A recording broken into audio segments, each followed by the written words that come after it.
Quand vous voyez armée-nation, aucune grande nation d'aujourd'hui, du XXIe siècle, ne s'est construite sans les armées.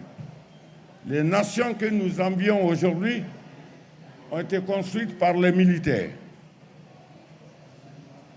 Vous prenez Abraham Lincoln, militaire, l'un des grands fondateurs des États-Unis d'Amérique. Vous prenez Eisenhower, militaire, la Seconde Guerre mondiale. Vous prenez Général de Gaulle, militaire, Gamal Abdel Nasser en Afrique ici, Agostinho Neto, Amilcar Cabral. Je vais ouvrir une parenthèse, armée-nation. En Afrique, il y a deux types de nations. Quand nous prenons comme critère discriminant armée-nation, il y a des nations qui sont nées dans les cendres de leur armée. Il y a des armées qui sont nées aussi sur les pas de leur nation. Je m'explique. Il y a des pays, ce sont les militaires qui ont combattu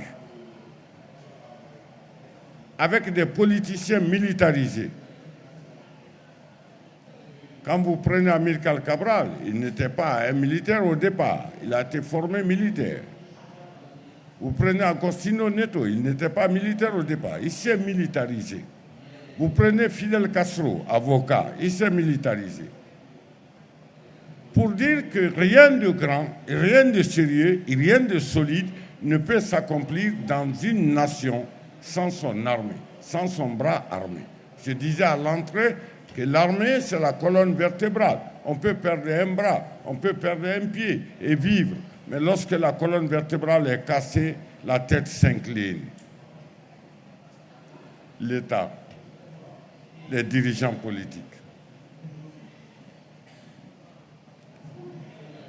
Gamal Abdel Nasser a construit l'Égypte. Et pourquoi les princes d'Angleterre, les princes d'Arabie, les princes des royaumes comme le Maroc passent par les académies militaires? Parce que l'autre disait qu'il n'y a que deux voies pour aimer sa nation, deux voies pour soutenir sa patrie, l'école et l'armée. L'école et l'armée. Je n'ai pas dit l'armée et l'école. L'école et l'armée, parce qu'une armée non instruite est une armée stupide. Une armée stupide ne vaincra jamais l'ennemi. Les soldats ne sont braves qu'à la hauteur de l'intelligence et de la prudence de leurs généraux. Bon, évidemment, l'Afrique a connu, on a connu des généraux. Alors, la République de Guinée, pour raccourcir, je vois que le temps file, le sujet est vaste et me passionne en tant que vieux soldat.